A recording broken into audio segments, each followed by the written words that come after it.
ఏపీలోని విశాఖపట్నంలో నావికాదళ కేంద్రాన్ని సందర్శించారు కేంద్ర రక్షణ మంత్రి రాజ్నాథ్ సింగ్. తూర్పు నావికాదళం సన్నద్ధతను అధికారులతో కలిసి పరిశీలించారు. అంతకుముందు ఐఎన్ఎస్ డేగాకు వచ్చిన రాజ్నాథ్ నావీ అధికారుల నుంచి గార్డ్ ఆఫ్ హానర్ అందుకున్నారు. కేంద్ర మంత్రిగా రెండోసారి బాధ్యతలు స్వీకరించాక తొలిసారి విశాఖపట్నంలో పర్యటించారు రాజ్నాథ్ సింగ్. के मार्ग पर आगे बढ़ेंगे। हम हिंद महासागर क्षेत्र को मत्स्य न्याय क्षेत्र में नहीं बनने देंगे। मेरे सेलर साथियों, देश को आपके ऊपर पूरा भरोसा है, देश को आपके ऊपर गर्व है और देश को आपसे बहुत बड़ी उम्मीदें भी हैं।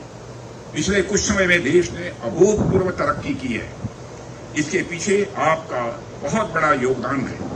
पिछले कुछ समय में देश ने अंतर्राष्ट्रीय स्तर पर अनेक बड़े निर्णय लिए हैं, उसके पीछे आपका ही भरोसा है। पिछले कुछ समय में देश ने दुनिया पर अपनी नई और एक गहरी छाप भी छोड़ी है, जिसके पीछे आपका दमखम है। इसका एक उदाहरण मैं आपके सामने यहाँ रखना चाहूंगा।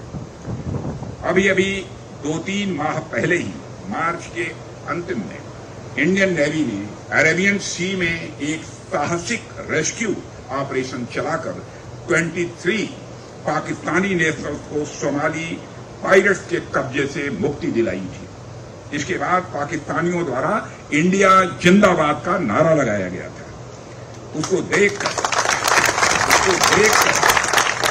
किसी भी भारतीय का सीना चौड़ा होना यह स्वाभाविक है। इसका श्रेय भी यदि किसी को जाता है तो हमारे देश की इंडियन नेवी को इसका श्रेय मैं देना चाहता हूं।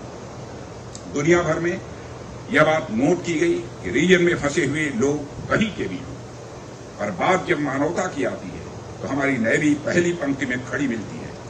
यही हमारे मूल्य हैं और यही हमारे विचार हैं और यही हमारे संस्कार हैं।